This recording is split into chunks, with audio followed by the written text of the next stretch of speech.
Whistles were made throughout history. In fact, my longtime clay supplier, who was Paul Quile, he said to me when he saw my first whistles, this was some years ago, he said, "Roberta, you have just taken pottery back 2,000 years. This is how you start. You make a pinch pot, and then you plug it up at the top and work it all together. And that plug part is usually going to be the head of the animal or the bird.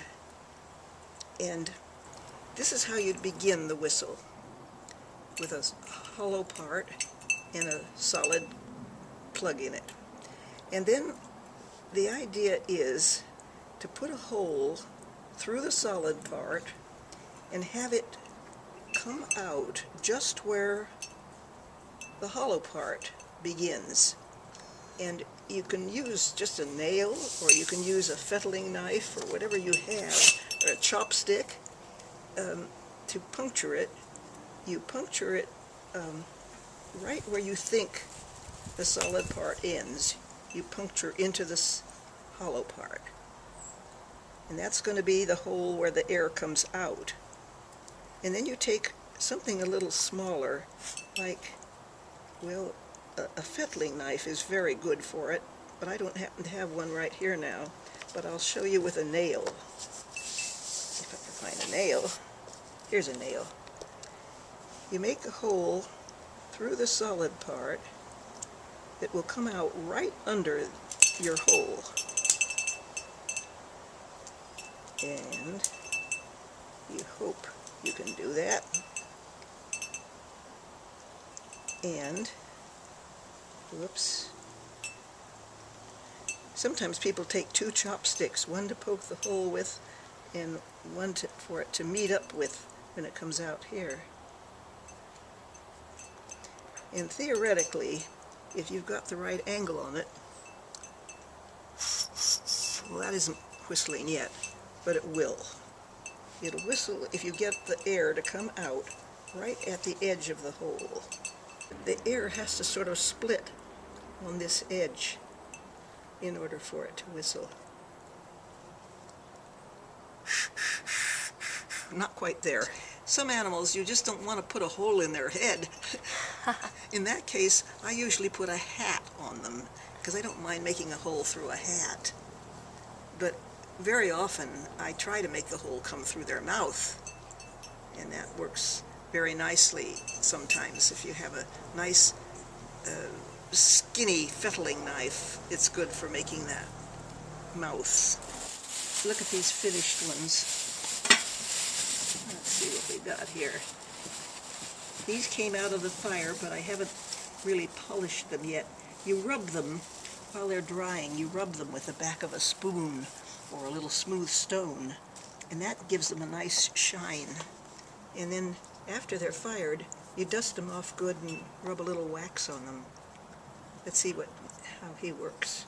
I forget how. Oh, here he is. That's, yeah. And the little tiny ones have a much higher pitch tone.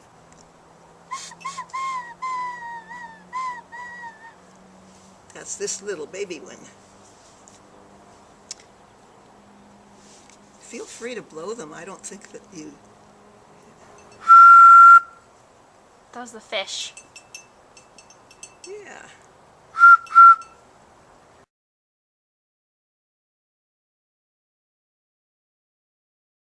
Well, you just sort of get in the mood of it, and you get so you can tell with your fingers, you can tell how big you're making the holes, you know. Mm-hmm. And if you don't get them right, you put those to one side. You get till you try it till you get they're more or less on pitch, and then after they're fired, they still sometimes get off a little because the firing warps them. But when that happens, you find that when you blow them, if you blow harder, you get a little bit higher tone. So if it's only off slightly, you can just blow harder on the ones you want that are a little flat, you know?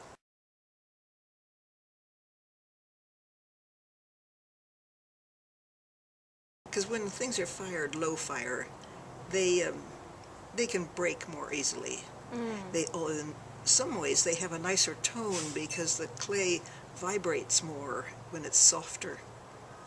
The harder ones are always more high-pitched.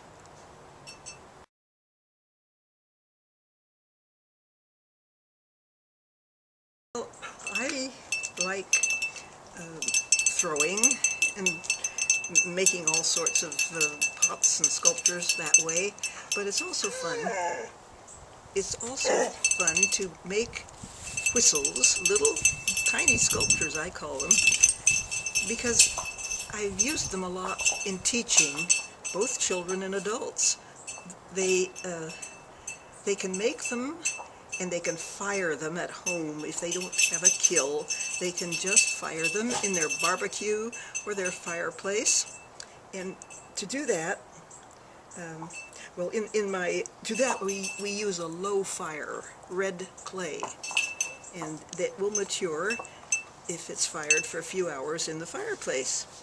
And it turns black if you can reduce the heat by firing them in a can that you punctured with holes, and then you fill it with dry leaves and pack your raw, dry whistles down in all those leaves, and bring up your heat slowly and fire it for several hours, and then let it cool overnight.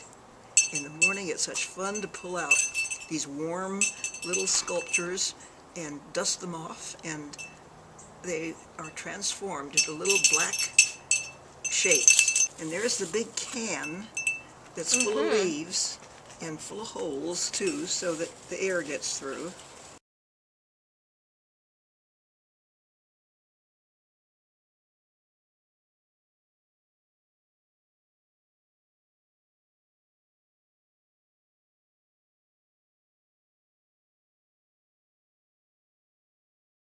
The leaves will burn away, and you want enough of their effect to pull the oxygen out of the clay, give you a reduction fire.